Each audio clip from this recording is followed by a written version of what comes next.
Un discours de plus d'une heure, un discours sur l'État et la nation dans tous les domaines de la vie nationale. C'était ce 15 décembre. Joseph Kabila était devant le Parlement, réuni en congrès à l'Assemblée nationale. Émission donc spéciale ce soir sur Télé 50, décryptage avec les acteurs politiques sur ce plateau. Je reçois donc Serge Kadima, cadre du PPRD. Bonsoir et bienvenue. Bonsoir, merci. Kisombe Touchoumani, cadre du PDC, parti cher au ministre José Ndundou. Bonsoir et bienvenue. Merci mon frère, bonsoir.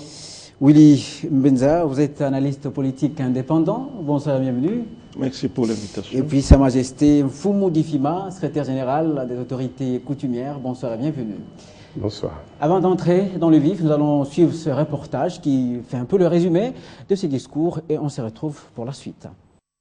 Pensez dans ce domaine. Pendant près d'une heure, Joseph Kabila a brossé la situation du pays dans son discours d'état de la nation. Des avancées sont multiples. Nous avons aujourd'hui les assises solides recherchées pendant des années.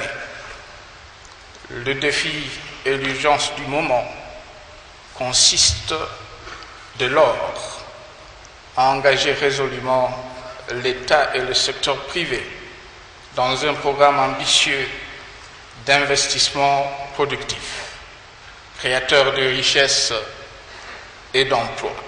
Sur le plan sécuritaire, la maîtrise de la paix en est un exemple probant. Les guerres à répétition retardent l'avancement des espaces où elles sévissent et tirent l'ensemble du pays vers le bas.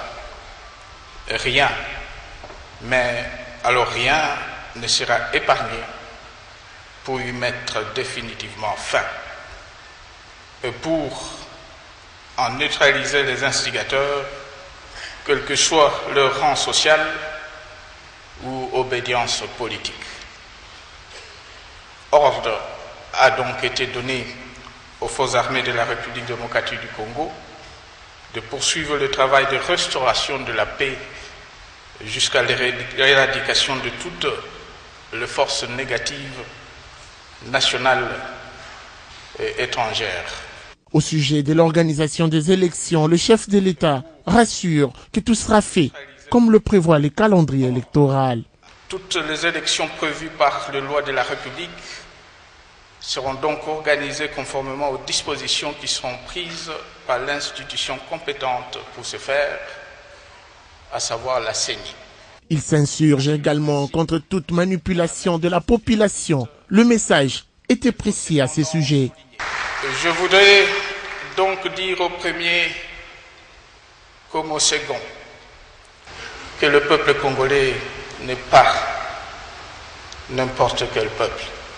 De nos partenaires, et pourvu que cela soit fait dans le respect de notre souveraineté, nous sommes toujours prêts à recevoir des avis, conseils et suggestions, mais jamais des injonctions.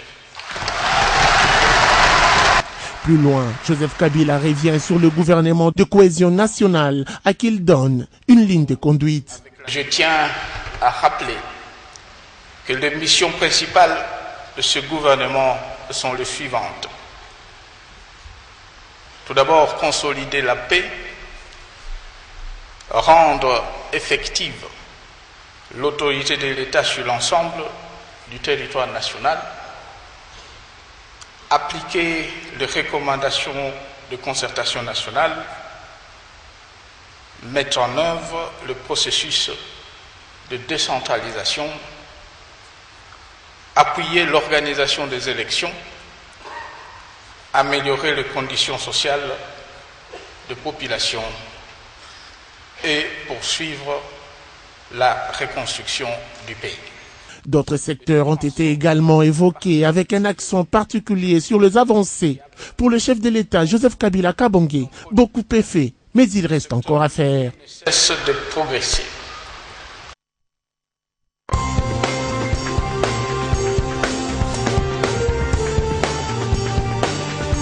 En Afrique, il y a des chaînes de télé et il y a Télé 50.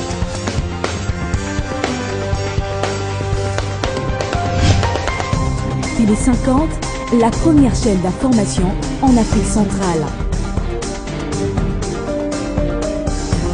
Tout savoir, surtout avant tout le monde, c'est Télé 50.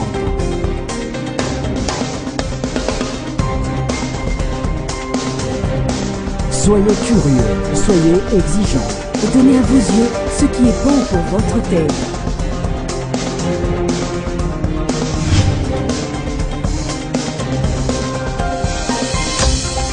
La chaîne de toutes les émotions.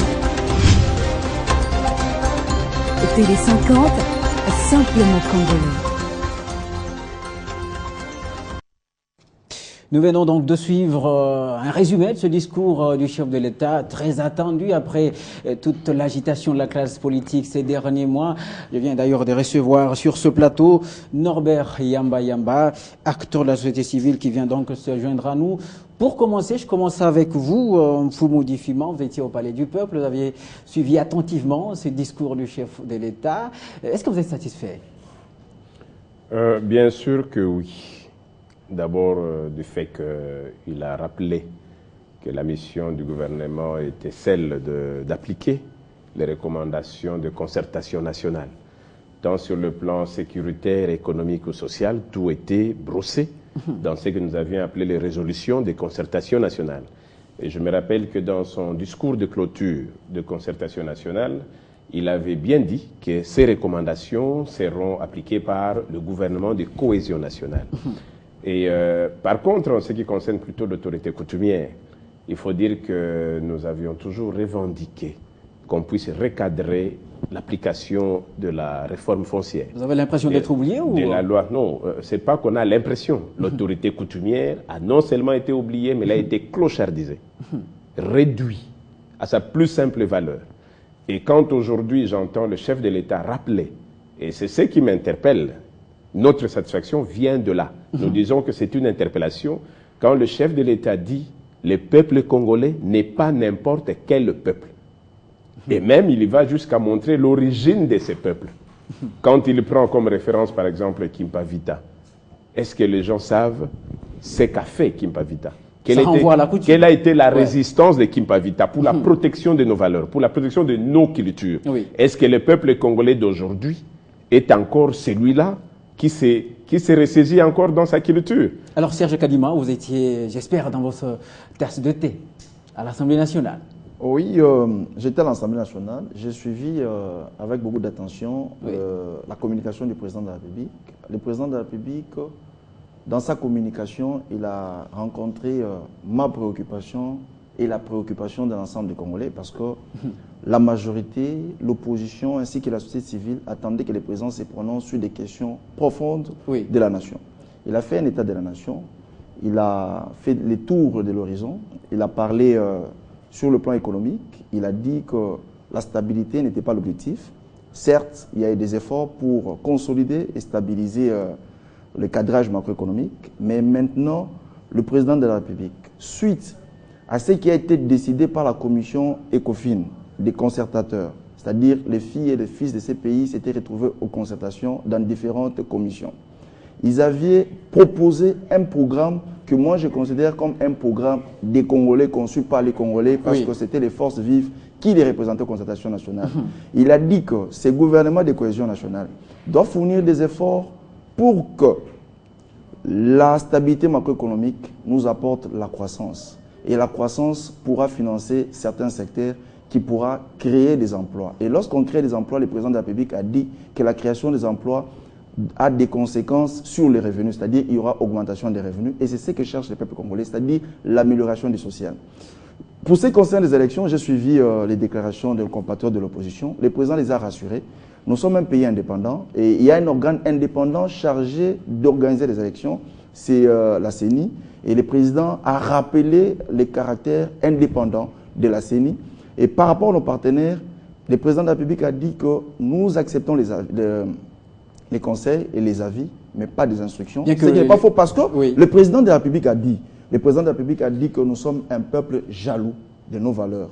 Nous sommes un peuple qui allons pérenniser les combats de nos ancêtres. Il a cité Kimpa Vita, il a cité Laurent Désiré, il a cité Lumumba, il a cité Simon Kimbangu, il a cité toutes ces personnes-là. Ce sont des gens qui se sont battus pour que nous puissions avoir notre propre identité. Aujourd'hui, on ne peut pas cracher là-dessus. Oui. Le président de la République est revenu sur les questions qui concernent les hommes et les femmes. Le président de la République a dit en gros que la sécurité des biens et des personnes n'est pas négociable et il va s'investir. Il a exhorté le gouvernement de la République de se déployer là-dessus. Alors Norbert Yamba, vous venez d'arriver, bienvenue. Merci. Bon, j'espère que vous avez trouvé aussi votre part dans ce discours. Ben, écoute, c'est le chef de l'État qui a parlé. Il ne parlait pas pour lui-même, il parlait pour l'ensemble de notre peuple. Ah oui. Et l'exercice qui s'est appliqué, c'est un exercice de redevabilité, un exercice de rendre compte. C'est très important. On ne fait pas la philosophie. On rend compte à un peuple dont on a reçu mission de pouvoir améliorer ses conditions de vie. Et la pertinence de cet exercice aurait été celui de rappeler les objectifs qui ont été assignés dans les programmes gouvernementaux, parce qu'on parle de plus en plus du programme, du plan d'action. Parce qu'il y a une nuance au niveau de tous ces concepts de concertation. Il s'agit d'un programme qui a été élaboré par le gouvernement, piloté par le président, et il était question, en ayant 3 ans d'exercice, qu'on puisse se rendre compte à notre peuple. Et j'ai beaucoup aimé, parce que le président a rappelé un certain nombre de préoccupations et il a pris un certain nombre d'engagements. Mais l'exercice est resté un peu flou, simplement parce que on n'a pas ressenti la contre-valeur entre les prévisions et les réalisations. On a ressenti des perspectives. Or, nous sommes en plein exercice programmatique. Mais il a noté quand même ce qui a été réalisé. Bien entendu, lorsqu'on dit... C'est déjà ça, la réalisation. Oui, bien entendu, parce que la réalisation n'est pas le résultat, en fait. Mais il me semble qu'on avait besoin, sincèrement, par rapport aux questions de décentralisation, par rapport aux questions d'insécurité, par rapport aux questions de l'énergie, des énergies renouvelables, par rapport aux questions des infrastructures. Ce sont des questions qui sont reprises comme objectifs dans le programme 2012-2016. C'est très important.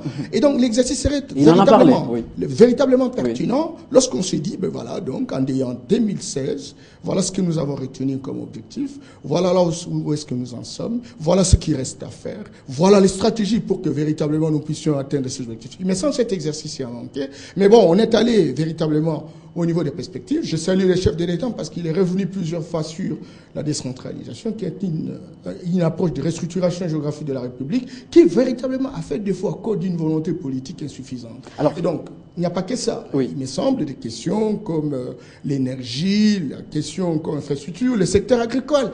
C'est vrai que bon, on a toujours parlé des stratégies. On aurait souhaité véritablement aujourd'hui, au-delà des sites qu'on a cités, etc., qu'on nous dise très concrètement comment les choses seront rendues opératoires. Mais bon, quand cela ne tienne, nous sommes en cours d'exercice. Il me semble qu'il y a plus de peur que de mal. Espérons que les choses peuvent changer. Oui, alors Kisombe Tochumani, on a trouvé le chef de l'État très ferme à l'endroit notamment de la communauté internationale. Comment interpréter cela? Je ne pense pas que c'est de la fermeté. Je pense que c'est du bon sens.